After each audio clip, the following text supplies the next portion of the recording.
The biggest mistake people make these days is assuming mistakes even matter. What I mean is that too many people are holding themselves back from taking action because they're afraid to fail. They're afraid to make mistakes. But I'm telling you right now, if you don't get this idea out of your head, you're not going to be able to make progress. You will not succeed at the things you want to do. You're going to be stuck exactly where you are right now. And if you're watching this video, that is not where you want to be. Now look, I have helped dozens of my clients who are having trouble taking action for various reasons.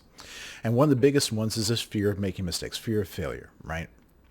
Either they have come from a background where mistakes are punished, sometimes severely, or they come from backgrounds where they're just not allowed to be themselves for one reason or another. I had one guy who's your typical, comes from a typical conservative Indian background, right? You're only allowed to be an engineer, a doctor, or a scientist, and that's it. And as a result, you have to be incredibly good in school. And if you're not incredibly good in school, then you're just not a good person. You're not a good kid, right? And this put an immense amount of pressure on him to always have the right answer.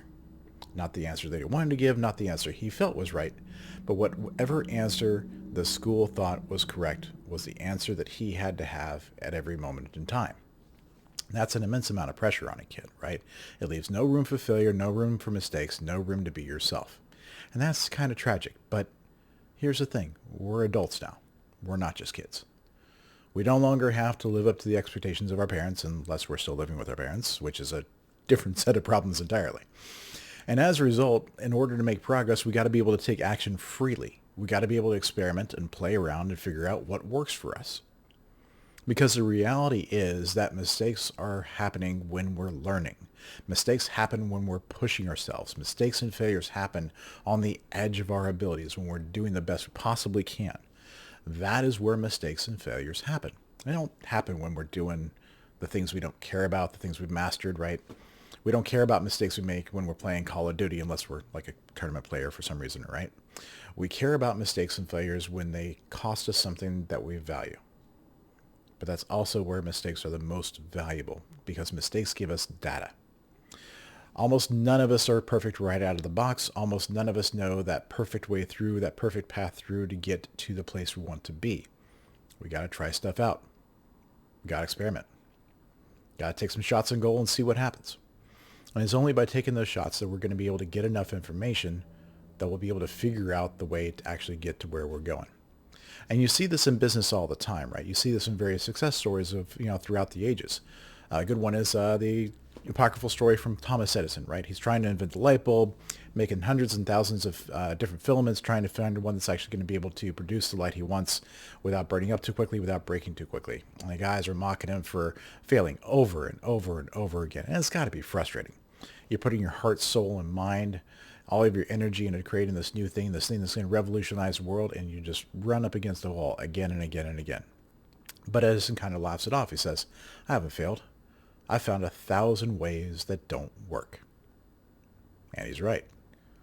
Because only by trying those thousands of different ways, things that conventional wisdom expected, would have expected him to succeed with, right?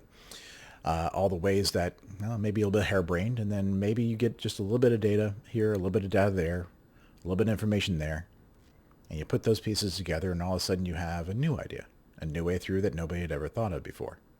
Take Elon Musk, for example. His whole SpaceX, the Dragon space launch vehicles and the rockets and stuff, trying to land these things, something that had never been done before, building a reusable rocket booster. And he failed dozens of times, watching these things burn up, watching them crash and burn, not even get off the ground sometimes, right?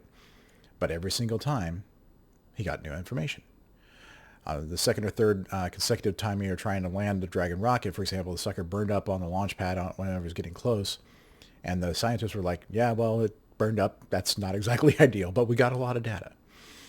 And that's exactly what we need. We need information because we really can't predict the future, right? We can't predict the way things are going to go when we start out down a new road, when we start out down a new path, when we're trying to learn a new skill. We can have an idea. Sometimes people will walk that road before, right? If you're trying to start up a new business, there's a lot of information out there on how you can start your own business. But no amount of research, no amount of courses is going to be able to tell you how you will build a business. They're not going to be able to tell you how you will succeed. They can give a formula, they can give you a roadmap, they can give you a path to walk down, but you still got to walk that path yourself. You still have to make that thing your own. And I know this from very painful personal experience. I've spent about $10,000, $15,000 on various business courses to start up things ranging from building information products, selling that online, to becoming a business coach, to becoming an options trader. I've blown probably $40,000 or $50,000 trading options and realizing that I am not particularly good at handling the downside. I can catch the upsides and then I tend to give it back over and over again. And finding that out using real live money is a painful, painful experience. But every single time I've gotten better. Every single time I take a shot, I'm a little bit better about being able to control my urges on the downside, stop chasing things, and as a result, I get to keep more of those gains. Conor McGregor, the famous MMA fighter, has a saying: he never loses. He either wins or he learns. And that's the reality of the situation, folks. Either he wins or he learns, right? Every step he takes out in the ring, every fight, every single thing he does, he's either winning and getting what he wants, or he's learning, which means that next time he's got a better shot at winning, right? A lot of your famous actors, a lot of your famous athletes, a lot of your famous business people have stories about the big beats they've taken, right? One of my favorites, Dwayne "The Rock" Johnson. He's got a production company called $7 Production, and it's named after that moment in time where he had failed out of the Canadian NFL.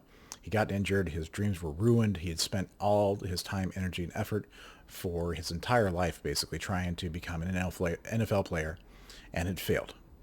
Ended up back at home in Florida with $7 in his pocket. That is a low point to try and climb back from. But he did. He found a new path. He worked hard as hell, worked harder than most people ever will, and he became successful beyond anybody's wildest dreams. And it wouldn't have happened unless he tried and failed to be an NFL player. He often calls it the best thing that never happened to him, getting into the NFL. Because if he'd won that, if he'd gotten into the NFL, then he never would have become this famous actor, wouldn't have this production company, would have never had any of the other opportunities he had in life. So life is kind of funny that way. And that's one other quick little point I want to point out real fast before we get to some of the lessons I want you to take away from today, is that we're often very bad at trying to figure out and predict what's going to make us happy, what we're really going to be good at, what's truly going to be fulfilling for us. We've got to try out a lot of different things in life before we find that thing that truly hooks us. From a personal level, I had to try out being a business coach, building information products. I spent 23 years in the intelligence community, and that was a great place for me to be for those 23 years. But it was also time for me to move on at a certain point because I'd outgrown that. I had to try something new. That's kind of how I settled on this whole hypnosis thing. It was what's taken me to this journey where I'm speaking to you today, here on the internet through the YouTubes. I tried out a lot of things before then too. I was going to be a computer scientist, I was going to be a historian, I was going to be a chiropractor, I was going to be a doctor, I was going to be a lawyer at one point in time, God forbid. I was going to do international finance and business, right? I had language skills. I was going to do business deals in Japan, business deals in Russia, all over Eastern Europe. I had it all planned out, except none of that was really me.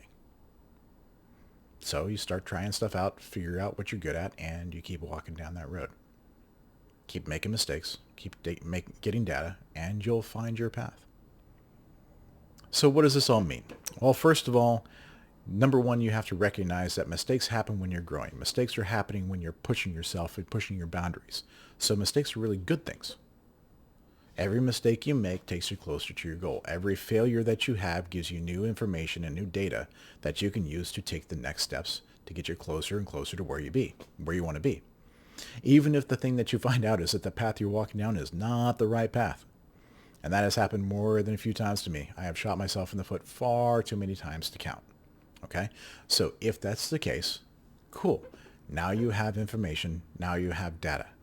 Now you're not facing the uncertainty of what may be. You now have some data of what really is. And you can make better decisions based on that. The second thing to recognize is that no matter what mistakes you made, no matter how badly you fail, you're probably going to survive.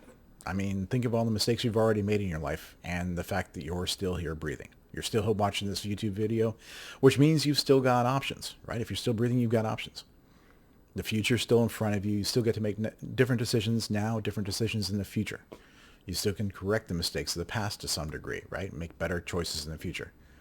Dwayne Johnson, dug himself out from having $7 in his pocket to be a, what, couple hundred million now? With his own production company, famous all around the world, big movie star. You're going to survive a lot of things. You've already survived a lot of things, which means that the odds that you're going to survive your next mistake and your next failure are very, very high. Last but not least, recognize that not taking action is choosing to fail. If you don't take action, if you're not making forward progress, if you're not doing the things you know you need to do to get to where you want to be, you're going to be stuck exactly where you are. You're making the choice to keep yourself stuck. That's not what you want to do, man.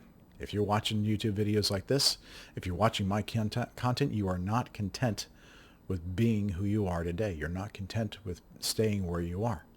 So get up and get moving. It's not going to kill you, and everything you do is going to get you new information, new data that you can use to refine your approach to actually get yourself to where you want to be. Now, one thing that I always recommend is hypnosis. I'm a hypnotist, and my personal opinion is probably the most rapid and most powerful way to change your mindset so you can get yourself out of your own way, so you can get this fear of failure out of the back of your head. So if these steps don't work for you, if you need some extra help, reach out to me. I'm more than happy to sit down with you, do a quick consult, and explain to you how I can help get you moving on your way. If you'd like more information, go ahead and sign up for my email list below.